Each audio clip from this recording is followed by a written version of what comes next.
Presiden Iran Masoud Pezeshkian menegaskan negara yang dipimpinnya tidak akan tunduk pada musuh dan tidak menginginkan apapun dari Amerika Serikat. Pernyataan ini menjawab pesan Presiden Amerika Serikat Donald Trump. Trump sebelumnya mengecam respon pemerintah Iran terhadap proposal perdamaian yang diajukan Washington. Proposal pemerintahan Trump mencakup penghentian sementara pengayaan uranium oleh Iran sebagai imbalan pencabutan sanksi Amerika Serikat. Presiden Iran, Pezeshkian, juga mengungkap pertemuan baru-baru ini dengan pemimpin tertinggi Iran, Mojtaba Khamenei, dan mengklaim keduanya berbicara selama hampir 2,5 jam. ما یه راه داریم یا مردم رو بپذیریم و با مردم باشیم یا باید تسلیم بشیم و سرخم بکنیم ما با مردم میمانیم و سرخم نمیکنیم چیزی از این دنیا نمیخوایم ما چیزی از این آمریکا ما حق قانونی که در چارچوب‌های قوانین بین المللی رو میخوایم هیچی خارج از اون نمیخوایم عمل کنیم دنیا راست میگه با ما بر اساس قوانین بین المللی برخورد بکنیم. Di tengah ketegangan yang kembali memanas, pemimpin tertinggi Iran Mojtaba Khamenei disebut telah pulih dari cedera akibat serangan gabungan Amerika Serikat dan Israel. Kami kutip dari media Turki Anadolu.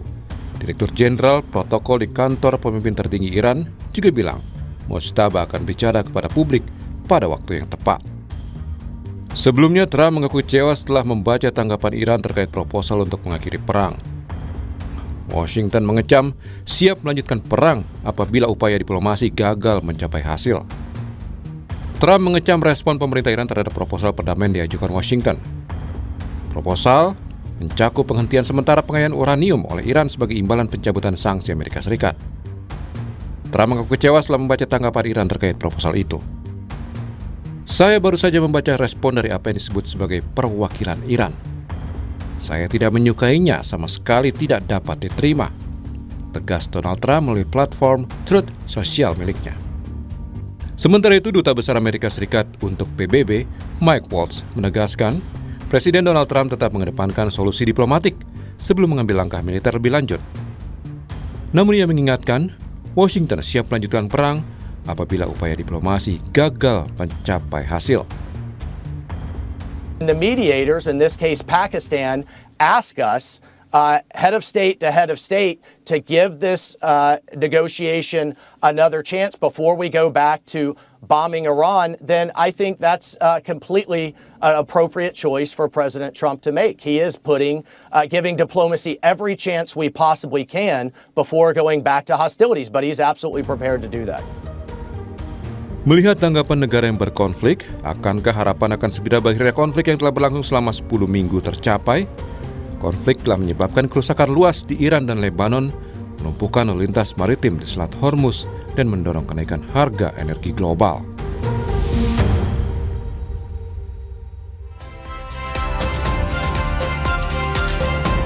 Saudara, Iran mengumumkan pulihnya pemimpin tertinggi Mojtaba Khamenei sekaligus menegaskan negara itu tidak akan tunduk pada ancaman Amerika Serikat.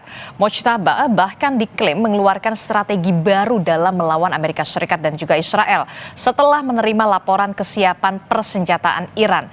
Apakah ini kode perang terbuka akan kembali berlanjut? Kami akan ulas bersama dengan pengamat politik dan juga militer dari Universitas Nasional. Ada Pak Selamat Ginting dan juga ada pengamat Timur Tengah, ada Bung Faisal Assegaf. Selamat pagi Pak Selamat dan juga Bung Faisal. Assalamualaikum, apa kabar? Selamat pagi. Waalaikumsalam warahmatullahi wabarakatuh. Selamat pagi Pak Selamat. Kabar baik. Iya, Bapak-bapak, saya ingin bertanya dulu ke Bung Faisal. Bung Faisal, ini kalau kita melihat apa yang sudah dikatakan oleh Presiden Iran ini sudah begitu tegas begitu ya. Iran bersama rakyat ataukah Iran tunduk pada musuh? Apakah ini menjadi kode bahwa memang Iran sudah betul-betul siap untuk bisa kembali perang terbuka setelah Mojtaba Khamenei pulih sepenuhnya? Ya, memang benar bahwa Iran memang dari awal sudah menyatakan siap sejak hari pertama perang. Makanya tidak pernah ada mereka dari pihak Iran tidak pernah ada pernyataan baik itu dari Ketua Juru Runding sekaligus Ketua Parlemen Iran Muhammad Bakir Kalibaf ataupun dari Menteri Luar Negeri Masoud Pezeshkian ataupun dari Menteri Luar Negeri Abbas Araghchi maupun Presiden Iran Masoud Pezeshkian. maupun dari pernyataan pemimpin tertinggi Iran Mujtaba Khamenei yang belum muncul ke publik bahwa mereka ingin perang berhenti, mereka ingin gencatan senjata dengan Amerika Serikat maupun Israel. Itu tidak pernah ada pernyataan itu. Dan apa yang disampaikan oleh Masoud Pezeshkian dan terakhir juga melalui Muhammad Bakir Kalibaf, ketua juru rundingnya Iran sekaligus ketua parlemen, bilang bahwa 14 tuntutan Iran itu adalah harga mati, tidak bisa ditawar. Nah, ini menunjukkan bahwa memang Iran lebih siap untuk berperang ketimbang Amerika Serikat maupun Israel. Kenapa? Karena mereka didukung oleh rakyat. Kita tahu tiap hari sejak mungkin awal Maret, hari kedua perang, ketika Trump dengan Netanyahu menyerukan rakyat Iran untuk turun ke jalan menumbangkan rezim, rakyat Iran memang turun ke jalan tiap hari, malam, bahkan sampai dini hari. Saya lihat laporannya dan saya juga berbicara dengan teman saya di Teheran, mereka memang turun tiap malam, tapi bukan untuk menumbangkan rezim, untuk menunjukkan dukungan bagi rezim Mullah yang sudah berkuasa sejak 1979 untuk terus berperang melawan Amerika maupun Israel. Dan fakta ini sesuai dengan hasil dari survei. Ini yang dilakukan oleh stasiun televisi pemerintah Iran bulan lalu, IRIB, Islamic Republic of Iran Broadcasting, itu melakukan survei. Walaupun dalam survei itu tidak bertanya pendapat rakyat Iran tentang tidak pernah munculnya Mujtaba Khamenei di depan publik. Survei ini menghasilkan salah satunya adalah bahwa 85,7% rakyat Iran tidak setuju program peluru kendali balistik yang diminta oleh Amerika dihentikan. Jadi rakyat Iran tidak setuju. Jadi survei ini ingin bertanya tanggapan rakyat Iran terhadap semua tuntutan Amerika. Terus juga kemudian 82,6% rakyat Iran tidak setuju dengan tuntutan Amerika agar Iran menghentikan total semua program pengayaan uranium. Terus kemudian juga 87,2% rakyat Iran menurut survei IRIB itu bahwa mereka puas dengan respon angkatan bersenjata terhadap agresor Amerika dengan Israel. Artinya rakyat Iran merasa puas karena angkatan bersenjata Iran dan Garda Revolusi Islam Iran terus meladeni segala serangan, terus meladeni segala intimidasi secara militer di lapangan termasuk di Selat Hormuz. Nah, ini 73,7% rakyat Iran tidak setuju kalau nanti setelah perang Selat Hormuz dibuka secara gratis. Artinya rakyat Iran memang mendukung undang-undang yang sudah disahkan sejak akhir Maret lalu yang menerapkan tarif atau bea lintas Selat Hormuz bagi kapal-kapal. Oke, saya ke Pak Slamet. Pak Slamet, bagaimana dengan pandangan Anda dan juga perspektif Anda? Itu artinya perang terbuka akan kembali terjadi dalam waktu dekat ketika kita lihat negosiasi ini tampaknya akan buntu untuk kesekian kalinya. Ya, tentu saja kembalinya Mojtaba Khamenei ke pusat kekuasaan Iran memang akan mengubah kalkulasi geopolitik Timur Tengah. Namun perlu dibedakan antara retorika perang, kebutuhan konsolidasi internal Iran, dan juga realitas militer di lapangan. Ya, tentu saja potensi eskalasi akan meningkat, tetapi bukan berarti otomatis menjadi perang total global karena ada beberapa faktor. Pertama, Mojtaba Khamenei ini muncul dalam situasi Iran yang sedang terluka setelah konflik besar dengan Amerika dan Israel. Dan ini tentu saja membutuhkan legitimasi politik dan ideologi sebagai penerus ayahnya yang gugur dalam perang ini. Dalam sistem Republik Islam Iran, pemimpin baru sering menunjukkan ketegasannya, bahkan itu lebih keras untuk mengkonsolidasikan militer maupun elit Garda Revolusi Ulama dan faksi garis keras. Oleh karena itu retorika Mojtaba Khamenei jauh lebih konfrontatif, jelas karena dia akan menolak tunduk dan mengancam pangkalan Amerika Serikat di beberapa negara Teluk serta akan mempertahankan tekanan di Selat Hormuz. Namun Iran juga akan memahami bahwa perang total melawan Amerika dan juga misalnya NATO ikut-ikutan itu akan bisa mengancam keberlangsungan rezim di Iran. Ekonomi Iran saat ini belum pulih ya karena infrastruktur militernya juga mengalami tekanan besar. Jadi yang paling mungkin menurut saya yang terjadi adalah perang zona abu-abu, perang proksi, serangan terbatas, tekanan maritim dan juga cyber war. Operasi intelijen dan juga artinya bukan invasi langsung skala penuh ala Perang Teluk tahun 2003, bukan seperti itu, begitu. Oke, jadi kalau menurut Anda yang akan terjadi adalah perang di abu-abu begitu ya. Nah, berikan pemahaman kepada kami yang lebih sederhana. Perang abu-abu ini menurut Anda, pandangan Anda ke depannya akan seperti apa? Benarkah ini akan perang ekonomi begitu, dalam hal ini adalah battle-nya di Hormuz, atau seperti apa, Pak Slamet? Ya, perang abu-abu artinya tidak ada deklarasi perang, tapi operasi militer jalan terus. Kan perang itu harus ada deklarasi. Jadi ini sekarang tidak ada lagi. Jadi langsung aja operasi militer. Seperti misalnya perundingan, tahu-tahu di tengah perundingan Amerika menyerang. Jadi kita nggak tahu ini berunding atau apa. Itu yang disebut zona perang abu-abu. Nah, ini kan peta kekuatan Iran setelah Mojtaba Khamenei kembali, tentu ini akan semakin menguatkan garda revolusi dan jaringan keamanan, kelompok ideologis garis keras. Ini penting karena di dalam politik Iran kekuatan nyata bukan hanya ulama tetapi juga garda revolusi, jaringan intelijen, dan ini juga soal ekonomi yang semi militer. Jadi ekonomi ditumbuhkan untuk membantu kekuatan militer. Iya, jadi semuanya fokus pada membantu militer. Jadi kalau ada ekonomi, politik, ketahanan pangan, semuanya fokusnya ke situ. Dan yang mungkin terjadi menurut saya, garda revolusi akan semakin dominan di tangan Mojtaba Khamenei ini.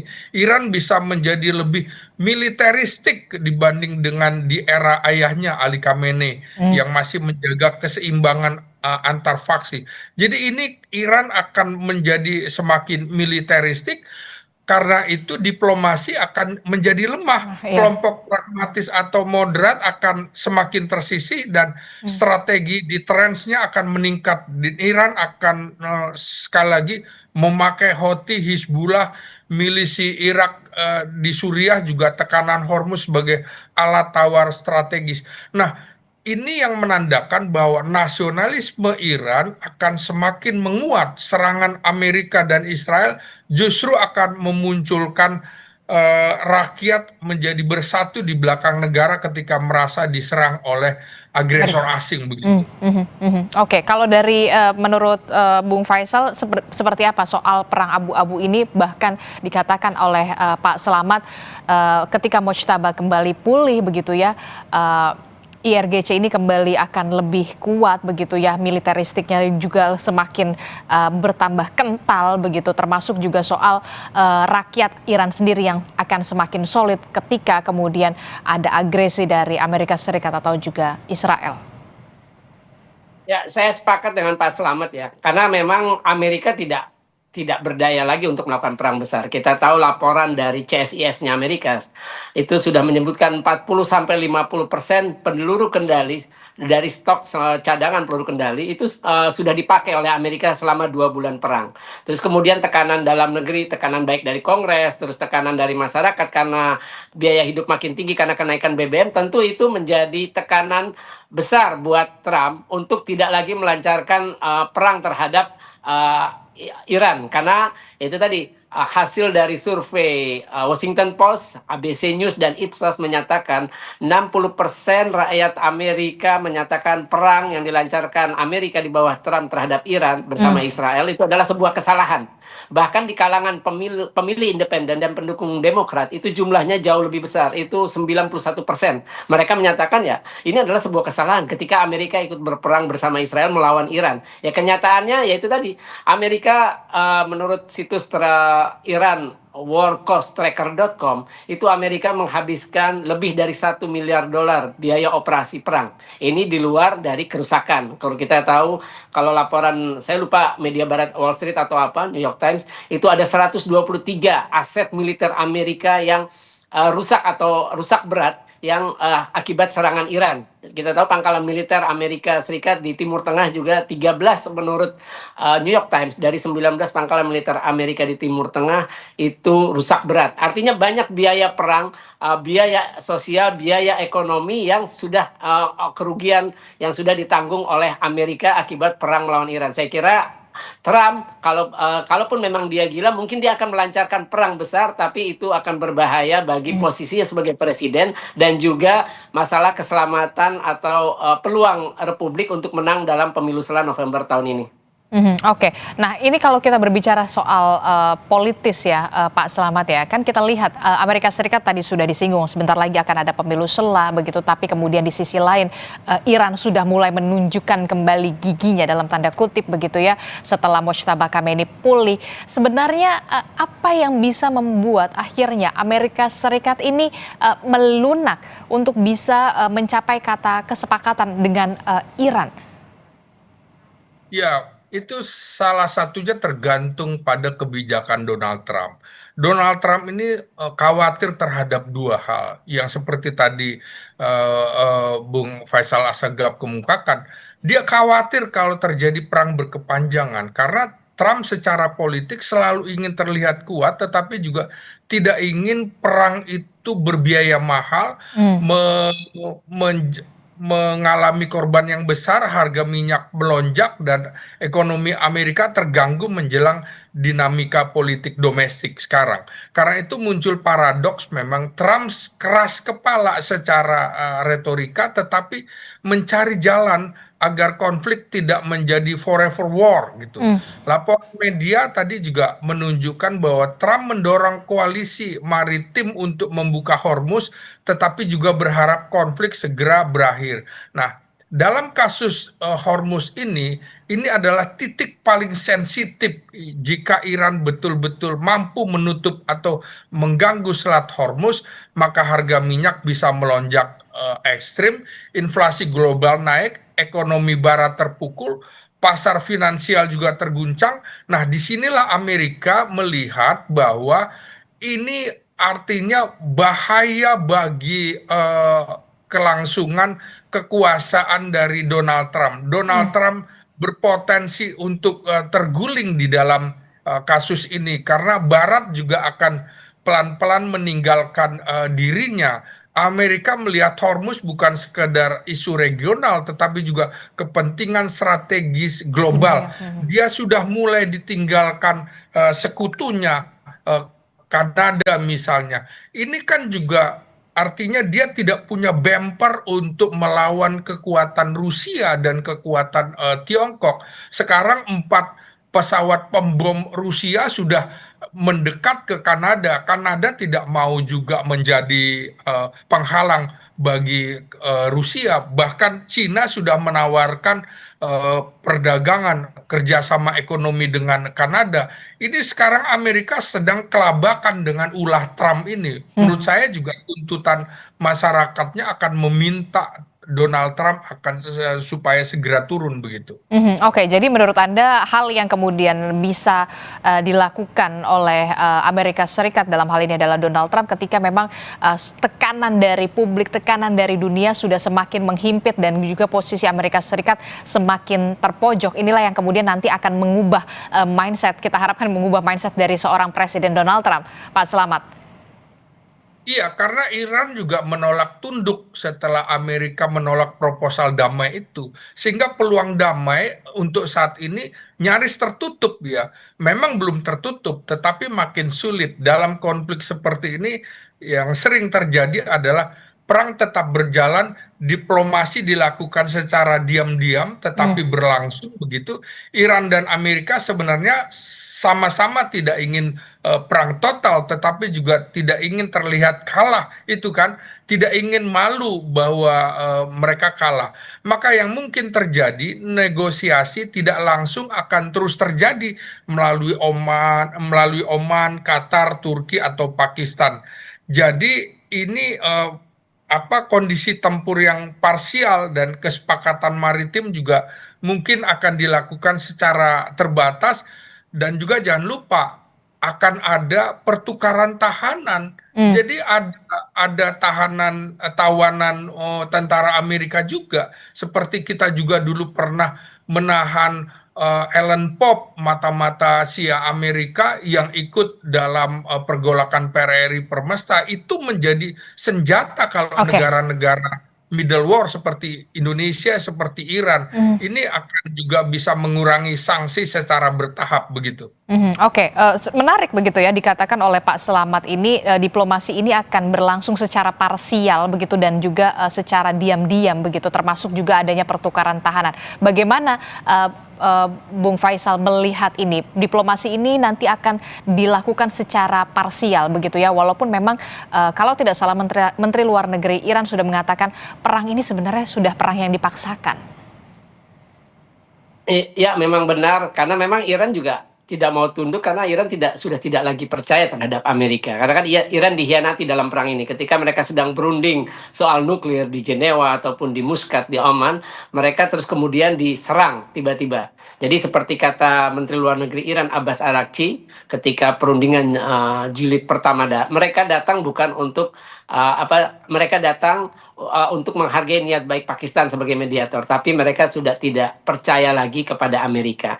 Saya kira Iran yang mengalami keuntungan di sini. Semakin lama perang, itu tekanan terhadap Trump semakin besar. Apalagi Iran sudah mengesahkan tadi seperti saya sebut undang-undang tentang Selat Hormuz. Itu artinya walaupun perang sudah selesai, artinya gencatan senjata versi Amerika terus diambangkan, terus berjalan lebih panjang karena Amerika juga tidak berani atau sudah tidak berdaya lagi untuk mencapai tujuan perangnya, mengganti rezim tidak berhasil, melumpuhkan kekuatan militer Iran juga gagal, kemudian juga Amerika tidak berani sampai sekarang turun sendirian untuk membuka paksa Selat Hormuz. Ya, saya kira nantinya Trump sedikit akan mundur dengan sendirinya, apalagi kalau misalkan nanti Demokrat yang menang perang, ya Trump akan dipaksa, artinya Trump mungkin akan lengser dan itu akan mengubah sikap Amerika terhadap Iran.